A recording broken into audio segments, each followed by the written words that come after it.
We've been following the saga of what's going on here in Kansas for a while because, yeah, I'm from here. I live here.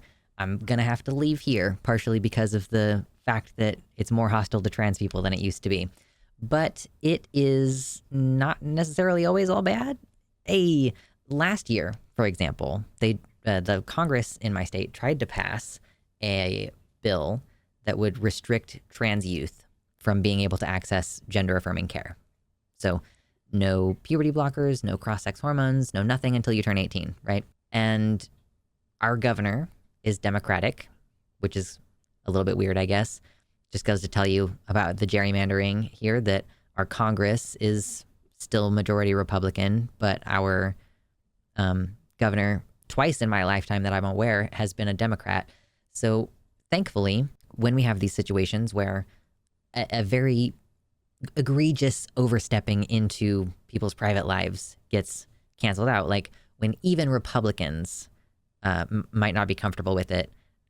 We have a Democratic governor who's like, no, we're not going to do this. And then they do not have a supermajority on all of these issues. They do have a supermajority. They did on the bathroom issue when they made it to where like trans people have to use the bathroom that they were assigned at birth, associated with their sex assigned at birth. Legally speaking, that's the appropriate thing to do in the state of Kansas now. Adults, kids, in schools, in public, anywhere. That is what is required. I don't think it even specified in government-owned buildings. It was just like anywhere, any business. So rather unfortunate, right? They did not have the veto-proof majority for the anti-trans care ban last year. But as happens in all of these different places, they keep shotgunning, is what it's called. Like they just keep throwing new things at the wall until something sticks, right? If the bathroom ban hadn't passed last year, they would have put out another one this year and tried to force it through. They would have changed the verbiage a little bit and tried to convince someone to, like one of the swing voters, to vote for it. That's what they've been doing this year with a trans ban for gender-affirming care for the youth, anyone under 18. And, as I have loved ones who are trans under the age of 18, and it is not fun to be like, are they going to grandfather us in? Is the medicine still going to be available? Are we going to have to stop temporarily until the kid turns 18? It's not a fun situation to be in. So we've been worried about it for a while. And it turns out, hey, here we are. The governor vetoed it, as we expected this year, this time coming around. And again, they did not have the veto-proof majority last year, but it seemed like they were going to have it this year. So one vote, this one woman, she voted for the bill previously, but then she listened to some families and Kansans talking about the harms that this would have, and she changed her vote. And I want to hear what she has to say about it, share it with you all. If you're enjoying this video, hit the like button, maybe subscribe, hit all notifications if you want. Feel free to check out the links in the description. You might find some merch you like, or you can hit up the Patreon to support the content and find free stuff. Thank you, Mr. Speaker. We hear of bullying and ask authorities to make it stop. We hear about mental health, about suicide, and ask why. We're not listening to the impacted youth. Government involvement is not the answer. She just is like, yeah, we're not listening to the impacted youth. And when you listen to the impacted youth, it turns out this is not what's going to help them.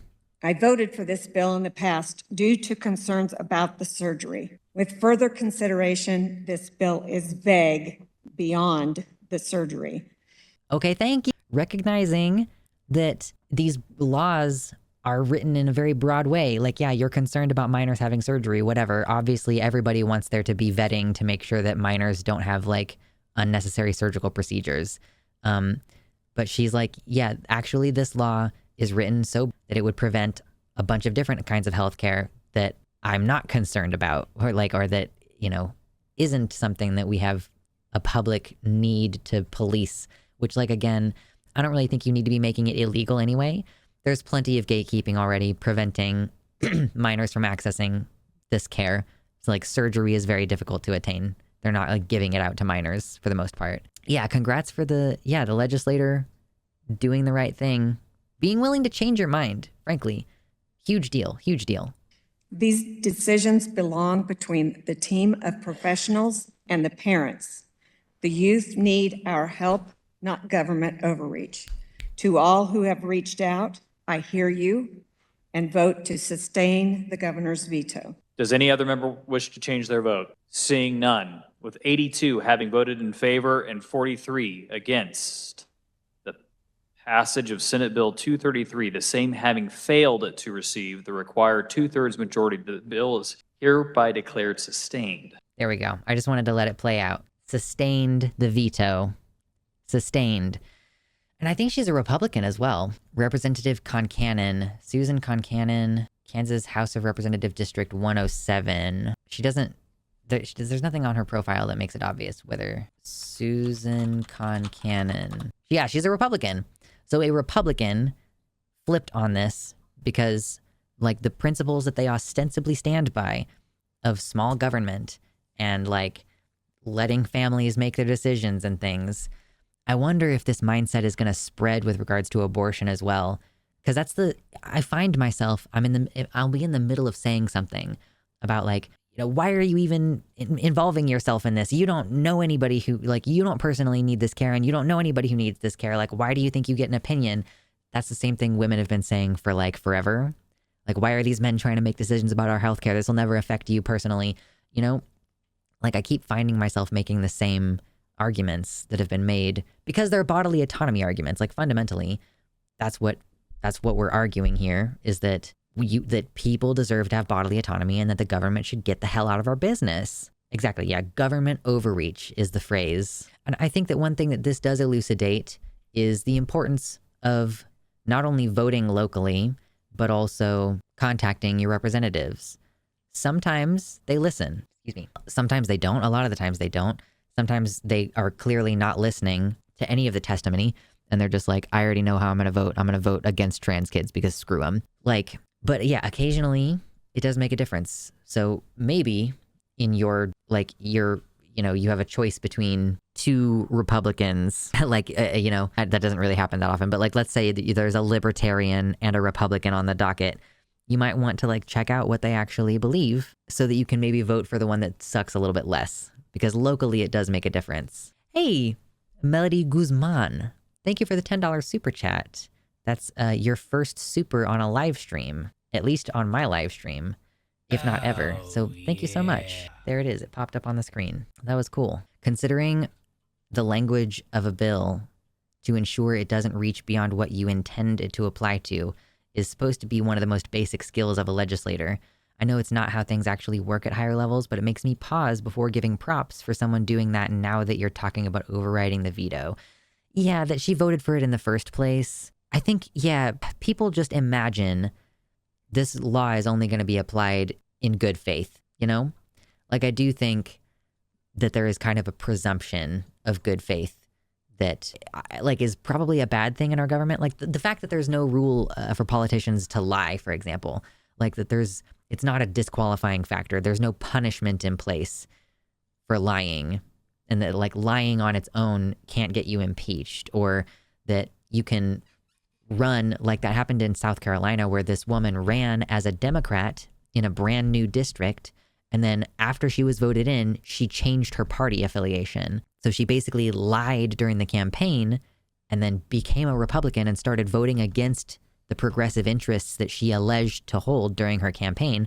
And there's no punishment mechanism in place. Yeah, Kirsten Sinema, is that the one? People's voices are bleeding through, though, so that's good. Right. It's when you, like, humanize the situation. I think that's what makes one of the biggest differences. That Susan Concannon was like, all right, I'm going to listen to these families, these young people talking about how access to this care has improved their lives, how harmful it would be if they were suddenly taken off of it, not only for the kids' mental health, but their physical health as well. Like, suddenly not being on hormones anymore is disruptive to your body.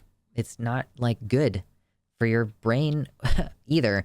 So it's nice that, listening to the families made some progress in this situation. And I'm sure they're going to keep trying again next year or later this year or what have you. Just like, oh, let's make it more specific then. Let's outlaw just the surgeries. Like, okay, they'll outlaw the surgeries, and then they'll try to amend it to start including less like including like things that are less severe. Yeah, it's unfortunate that it's such a freak event for a Republican to like listen and then try to do the right thing. But, you know, they often are Republicans for non-hating trans people reasons. It's maybe not fair to the average Republican that that is the image that their party has because of this like frankly minority of extremist alt-right Republican types who are putting trans issues at the center of their party identity right now. It's probably not fair